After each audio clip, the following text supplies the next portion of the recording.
You've been in something that you wouldn't wish on anyone. You've been carrying something heavy. And somewhere in the middle of carrying it, you began to believe that God was done with you, or that you were too broken to be used, or that the calling was real, but maybe it was for a different version of you, one that had not been through this. I need you to hear this today. The thing that pressed you down was never meant to be your ending. It was always meant to be your elevation. Hey sis, welcome to the Bold Becomers podcast. I'm your host, Chara, and this is the space for extraordinary women of faith who love God deeply, but know that there's more alignment, more freedom, and more shine waiting for them. If you're tired of shrinking, self-silencing, or feeling like authenticity and faith are somehow at odds, you're in the right place. Here we unpack godly authenticity, bold becoming, and the shine method so you can realign your value, your voice, and your virtue and live your faith with clarity and courage. So, if you're ready to stop hiding, start aligning, and live like you were made to shine, you're in good company. Grab your journal, let's talk. Today's bold declaration is going to hit home like never before, because this is one of the first times since we started Bold Becomers podcast that we are going to actually be diving deep into the world and the framework of what it is to be a bold becomer. So I invite you today to sit back, feel free to rehearse this bold declaration with me, or just allow it to minister to you wherever you may be. If I could go back, I wouldn't have chosen this. This experience is a whole lot. And if I'm honest, it has cost me in ways that I couldn't have imagined. The thing is, when I start to think about what God is calling me to and who I have to become to fulfill it, I don't see how this fits. But the more I try to avoid my becoming through this, the more God is showing me that my becoming will be because of this. With this revelation, I know that the Bushel experience I was in was never meant to keep me hidden. Today, I boldly declare I have the power to outshine my Bushel experience. I hope that you carry this bold declaration with you throughout the rest of our episode and beyond.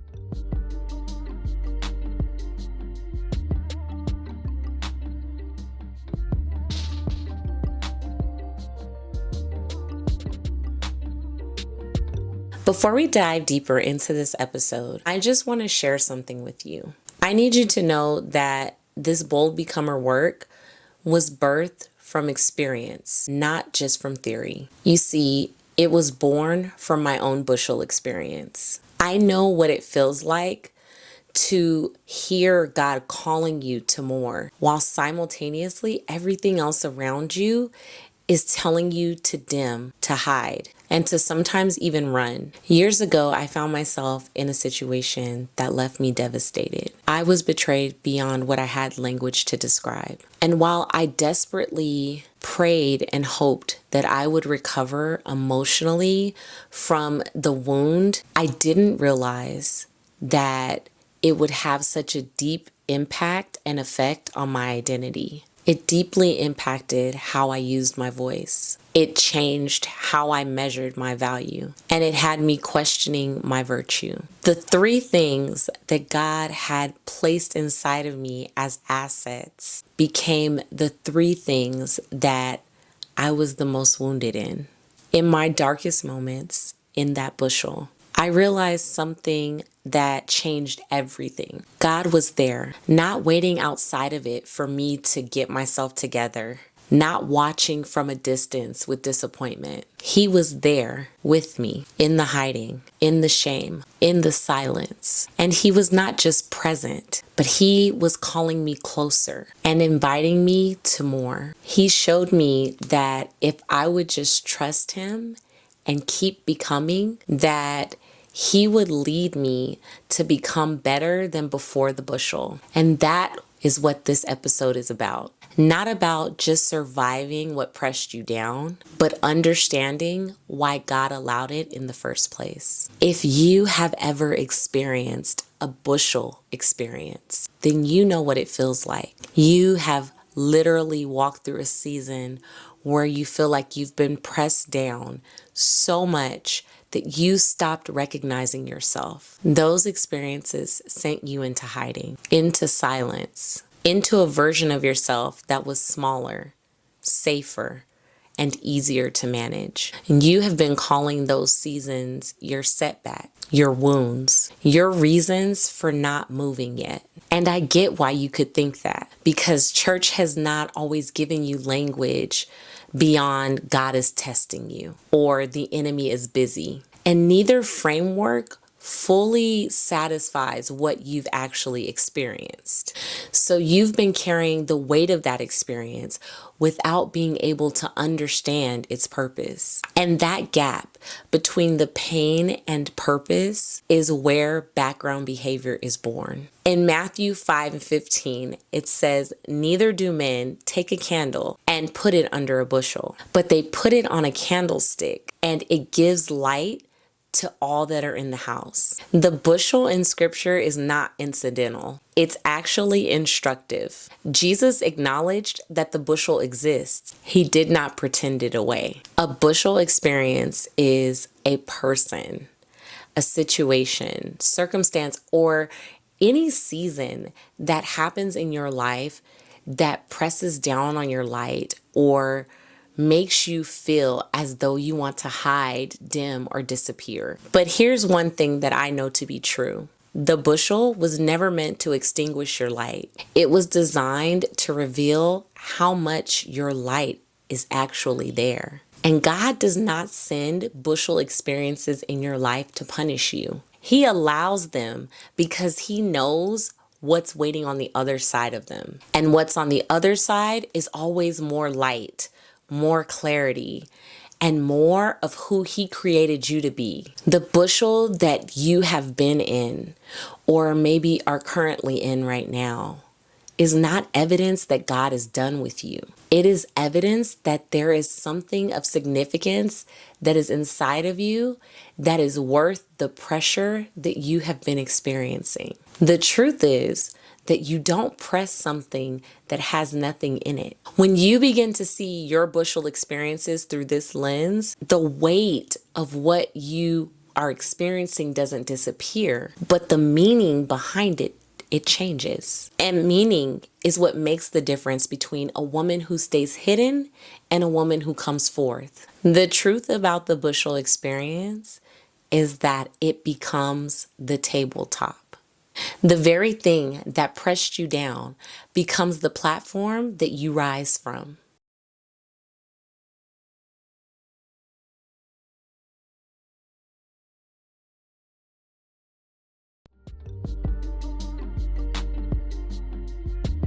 Do you know what time it is?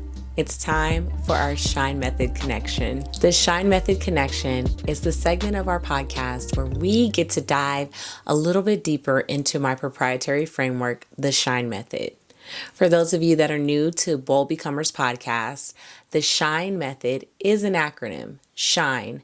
The S stands for seek the truth, the H for honor your story, the I for include the lessons, the N for navigate your growth, and the E for embrace and express. Today's episode, we're going to be talking about I, include the lessons. Including the lessons does not mean that you're pretending that the bushel experience didn't hurt. It means refusing to allow the pain to be the only thing that you take away from it. Including the lesson starts here. Instead of just asking what happened to me, it's moving into what did God show me inside of it? And when you begin to ask that question, it allows you to glean the wisdom and not just the wounds. The lessons inside a bushel experience are rarely comfortable, but they are always clarifying. And those lessons begin to pinpoint where you were performing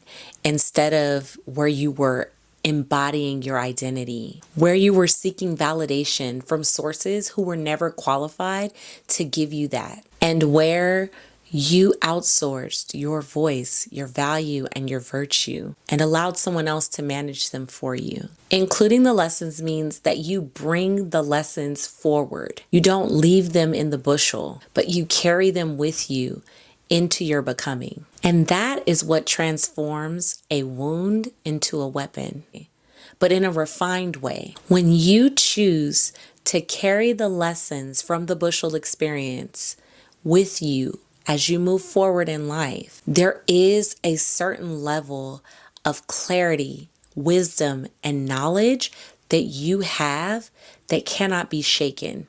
And it cannot be mistaken. You begin to empower yourself and you begin to walk in authority in a way that you weren't able to do before, because the bushel allows you to take that wisdom and to say, I don't ever have to go through this again to learn what I've learned now. And there is a gift in that. There is a blessing in that. And if you allow yourself to include the lessons, I promise you that you will be so grateful and you will benefit so much from doing it.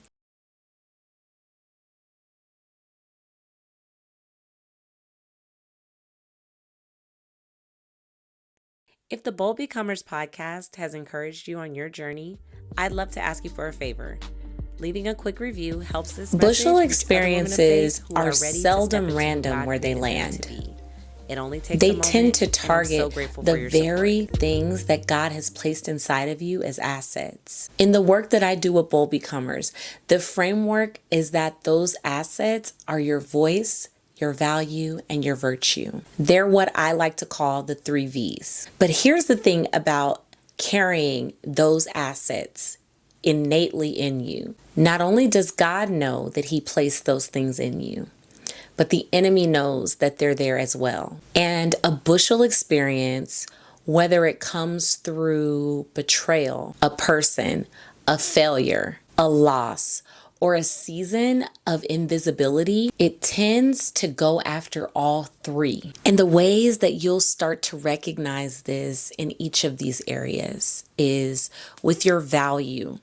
The bushel will start to tell you that you're only as valuable as what you produce, who approves of you, or what you can contribute to benefit others. When the bushel begins to attack your value, it is literally coming to attack your sense of inherent worth. And it begins to cause you to replace your identity with performance. And while what you contribute to others and how you show up to serve others can add value to them, it is not what gives you value as a human, as a child of God. I feel like I can't say this enough, that if you never did anything for anyone, you would still be valuable. The very fact that you carry the breath of God inside of you is evidence and proof of it. But when your value is attacked,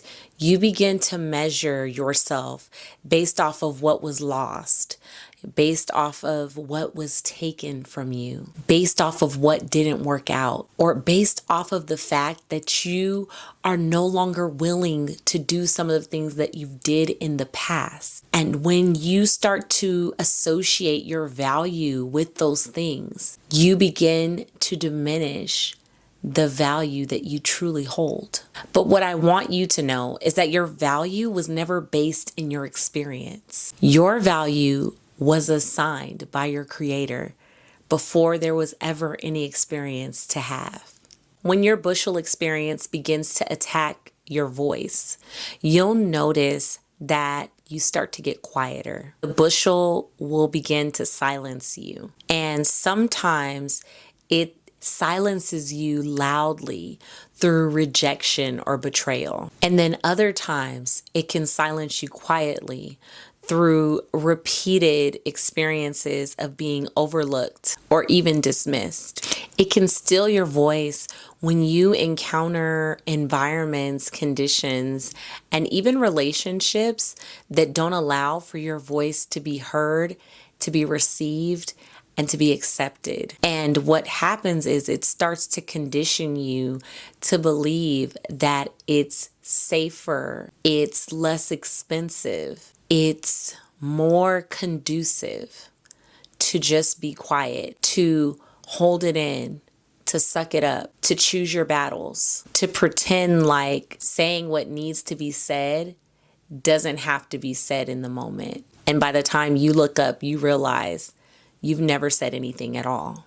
But the problem with that is as you begin to edit your voice, you're also editing yourself. You are softening your edges. You are trying to be more pliable, more likable. You are starting to give the room a lesser version of yourself that is not the fullness of who God created you to be. But I need you to understand that your voice was never created for someone else's comfort. Your voice was meant to be an instrument for truth, an instrument that God uses to shape and influence the atmosphere.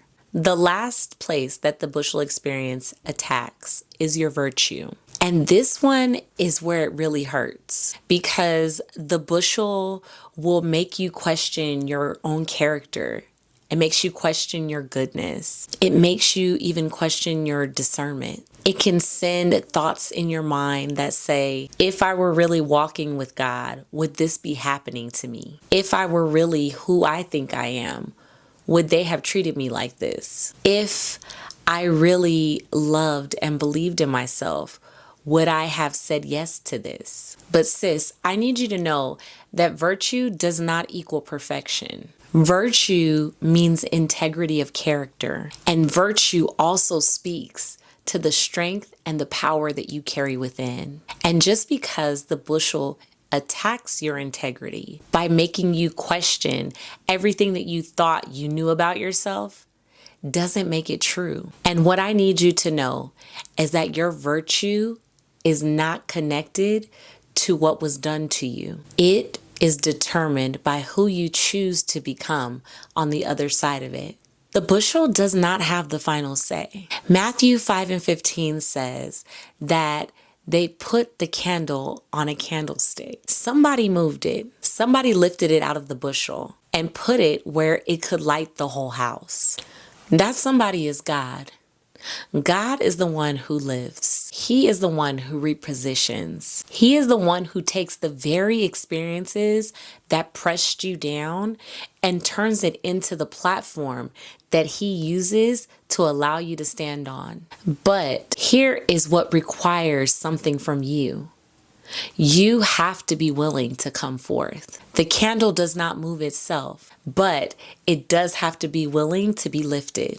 And coming forth from a Bushel experience requires a kind of courage that can only come from deciding that your calling is bigger than your wound. Better than before the Bushel is not just a possibility, it's a promise. But you have to be willing to believe it before you can see it. You have to be willing to say, my becoming will be because of this, not in spite of it, because of it.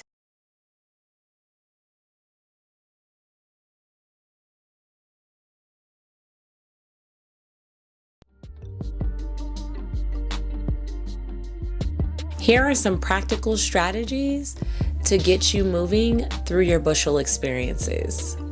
Number 1, give your experience a name. Not to relive it, but to release its hold on you. There is power in language. When you look at a season and say, that was a Bushel experience, you stop treating it as the final say-so on your life, and you start treating it as a part of your journey of becoming. This week, I want you to name one Bushel experience that you've been carrying without a framework. Write it down. Give it its rightful place in your story, not as your identity, but as a part of your journey. Number 2, Identify which of the three V's was most targeted. Look at the Bushel experience that you had and ask, which did it go after the most? Look at the Bushel experience that you named and ask, did it go after my value, my voice, or my virtue? Most Bushel experiences hit all three, but there is usually one that took the deepest hit. Identifying it gives you clarity on what areas need the most intention for healing and becoming. And you cannot rebuild until you assess the damage that has been done. Number 3, look for God in the middle of it. I want to be clear here. This is not about toxic positivity. This is not about spiritual bypassing. This is about honest reflection. When you look back at that season, I need you to start looking and saying, where was God? What did he show you? Who did he send? And what did he protect you from that you didn't even know you needed protecting? He was there. He is always there. Finding him in the middle of the bushel is what transforms the narrative from abandonment to accompaniment. Number 4, ask what the bushel clarified. Every bushel experience clarifies something about who you are, about who you are not, about what you will no longer carry, what you will no longer accept or tolerate, about what you are actually made of. This week, ask, what did this season clarify for me? Not what did it take? What did it reveal? And the answer to that question is some of the most important information that you will have about your own becoming. Number 5, declare that the bushel does not have the final say, whether it's out loud or in writing, whether it's in prayer or in meditation. The bushel is real. The pain is real, but it does not have the final word. And it is time for you to declare that, because God has the final word. And his word over your life has always been that you were made to shine. And this week you declare it, even if it doesn't feel true yet. Because faith is forward action in tune with heaven. You are a bold becomer, and you act like it before it fully arrives.